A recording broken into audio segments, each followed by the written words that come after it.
Começando mais um vídeo, seja bem-vindo a este canal. Eu sou a Priscila e nós estamos dando continuidade ao vídeo Algumas Objeções. Então essa aqui é a parte 2. Nós estamos fazendo a resenha do livro do C.S. Lewis, Cristianismo Puro e Simples. Então eu peço por gentileza que você assista a playlist e os vídeos anteriores para dar entendimento melhor, né, sobre o que nós estaremos comentando aqui. Esse vídeo a gente vai falar sobre a lei moral como convenção social. Então, dentro da algumas objeções que C.S. Lewis recebeu, né, algumas perguntas que foram feitas, pessoas perguntaram para ele, mas essa lei moral, sem ser o instinto gregário, ela não poderia ser uma convenção social? Aquilo que nós aprendemos com os nossos pais, nossos professores, com aqueles com quem nós convivemos, com a lei que rege o nosso estado, o nosso país, por exemplo. E aí ele fala assim, perguntaram para ele, não seria uma mera invenção, uma convenção? Então, o C.S. Lewis começa dando um exemplo e ele utiliza a tabuada como exemplo. Todo mundo que frequentou uma escola aprendeu a tabuada. Ou às vezes, né, tem todos aqueles que estão vivendo em uma civilização, porque existem o homeschooling, então tem pessoas que aprendem em casa ou de alguma outra forma. Mas, naturalmente, viver em civilização faz com que você seja exposto à tabuada. Então você acaba aprendendo a tabuada. Só que uma pessoa que vive fora da civilização, viva numa ilha isolada, ela provavelmente, né, assim, sendo criança ou se desenvolvendo nesse ambiente, ela não vai saber o que é uma tabuada. Não quer dizer que ela não saiba somar, mas ela não vai ter essa necessidade, porque não foi ensinada. O fato da tabuada não ter sido ensinada, aí no caso, o C.S. Lewis vai falar assim, não se pode deduzir que a tabuada seja uma simples convenção humana e que os seres humanos se pudessem, eles teriam feito de forma diferente do que se desejasse. Porque 1 mais 1 é 2. Você pega lá, pega uma maçã, soma mais outra maçã. Se você tiver 2 maçãs, você tem 2 maçãs, né? Você não vai ter 3, 4 maçãs. 1 mais 1 vai ser 2. 2 mais 2 vai ser 4. Então, isso é uma convenção humana. De fato, foi os humanos que chegaram a essa conclusão óbvia. Mas não poderia ser diferente se eles assim o desejassem fazer de outra forma. Então, ele usa esse exemplo para falar que, de fato, existem coisas que são meras convenções sociais, que podem ter sido feitas diferentes. Aí ele dá o exemplo de locomoção aí para quem dirige. No Brasil, se não me engano, nós vamos pelo lado direito e voltamos pelo lado esquerdo. E ao contrário nos Estados Unidos e na Inglaterra, né? Eles vão pelo lado esquerdo e voltam pelo lado direito, se não me engano. Tanto que eu acho que você tem que fazer uma prova quando você vai para ter a habilitação para dirigir nesses outros locais. Então ele fala que assim como essas convenções, essa convenção de qual lado dirigir, né, se direito ou esquerdo, ou a matemática, elas são reais para a sociedade, para as civilizações. Aí ele faz a seguinte pergunta: qual dessas convenções, que existem muitas, podem ser classificadas como lei da natureza humana? Então, ele começa inserindo e ele nos dá 2 motivos para afirmar que a lei da natureza humana, ela pertence à mesma classe que a matemática. A classe da matemática é óbvia, né? 1 mais 1 é 2. Você tem uma maçã, eu te dou uma maçã. E aí você se recusa e aí você me devolve essa maçã. Não vamos embananar muito, mas se eu comprar 2 maçãs e João comprou 2 maçãs, nós vamos ter no total 4 maçãs. Então, isso é algo óbvio, né? Uma convenção necessária. Então, ele diz assim, a lei da natureza humana, ela está na mesma classificação que a matemática. Ela é necessária. E aí ele fala, como dito no primeiro capítulo, para não se perder, vamos recitar novamente. Para não nos perdermos, vamos recitar novamente o que ele diz no primeiro capítulo. Em todos os cantos do mundo, os seres humanos têm essa ideia curiosa que devem se comportar de determinada forma. Então, é isso que ele menciona, é isso que ele explica no capítulo 1. Embora haja diferenças entre ideias morais de uma época ou país, e aí nós comentamos sobre isso no vídeo anterior, ele fala que as diferenças não são muito grandes e você pode reconhecer a mesma lei agindo em todos. Então, todo mundo tem essa necessidade, essa ideia de que deve se comportar de determinada forma. Agora, essa lei está agindo em todos. Só que existem coisas que são meras convenções, como a regra de trânsito, as roupas que as pessoas usam, tem festa típica, tem comidas típicas, elas mudam de um local para local, tem festividade de local para local. E tem festividade que tem em São Paulo que não tem na Bahia, tem festividade que tem na Bahia que não tem em São Paulo. Então, são coisas que podem diferir. Então, existem essa coisa que seria aí a lei moral, né? Essa terceira coisa que nós falamos no vídeo anterior.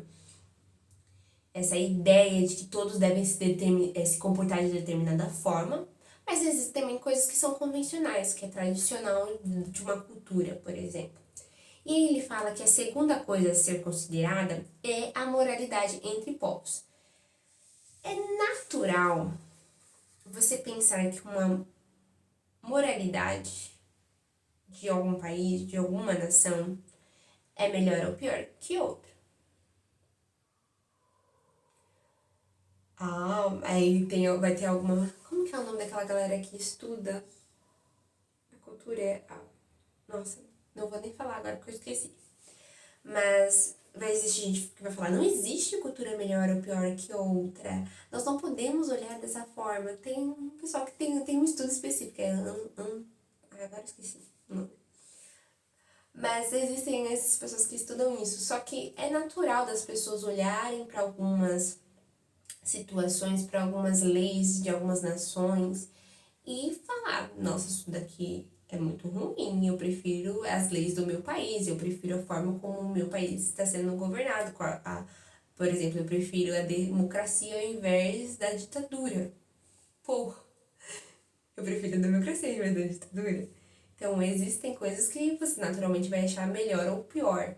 E dentro dessas coisas, essas mudanças, ele menciona assim, ele pergunta, será que alguma dessas mudanças não foram para melhor?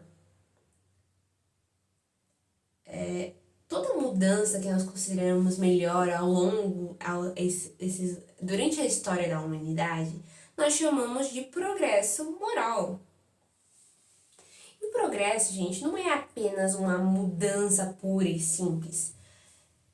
É uma mudança para melhor. Tipo, ninguém fala assim, as pessoas começaram a praticar autotutela. A autotutela é quando você mesmo sofre algum prejuízo e aí você decide se vingar em vez de recorrer a um tribunal.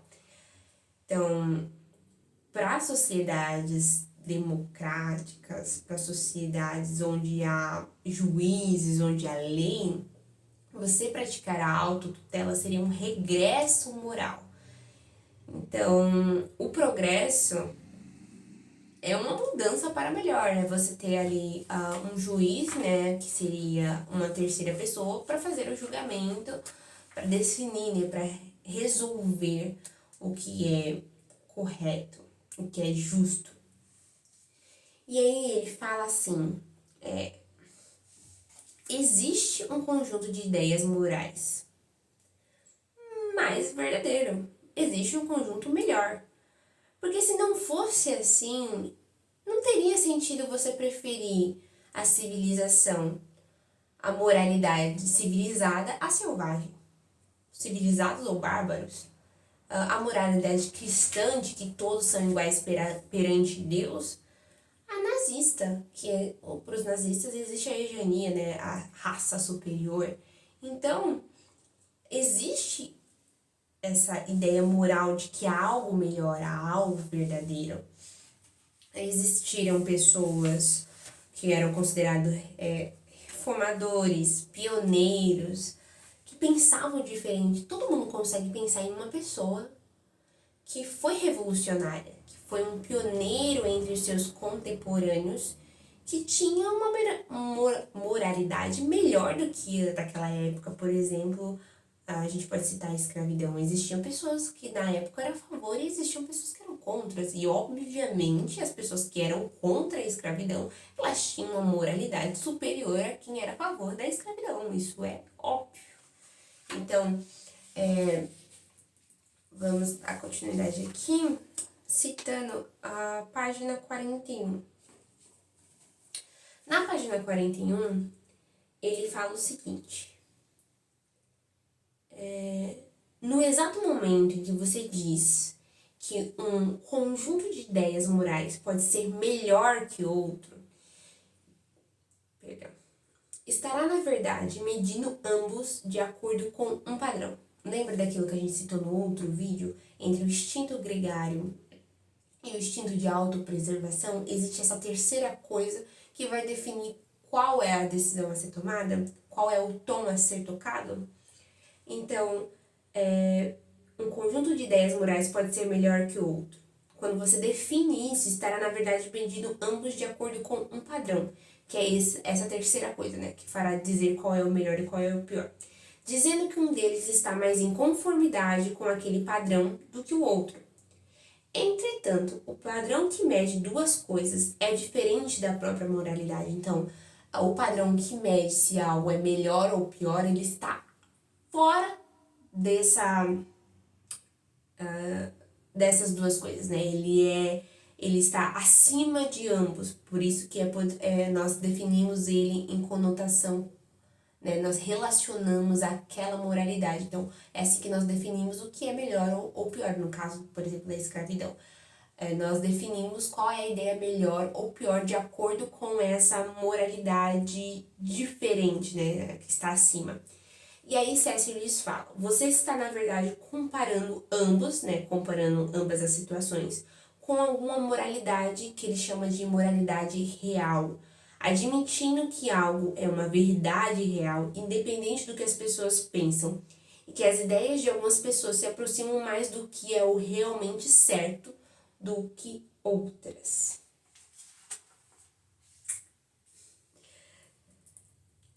Então, aí aqui, por fim, né, desse capítulo, ele fala que ele começa a falar das nações, das regras que cada nação aprova, e aí ele fala assim: se cada nação aprovada, tipo, se todos os países eles estão corretos, não faria sentido dizer que qualquer nação que já tenha sido, que qualquer nação já tenha sido mais correta. Não faria sentido você dizer que os civilizados eram melhor que os bárbaros. Não faria sentido dizer que o mundo pode ser aperfeiçoado ou ele pode ser degenerado. Então, existe essa comparação. Você está comparando a quê? O progresso, a moralidade, o aperfeiçoamento, a degeneração. A que você está relacionando que pode se tornar pior ou melhor. Então, você está usando alguma medida. É isso que ele chega a dizer no final deste capítulo de algumas objeções. Agradeço por quem assistiu até aqui. Até a próxima.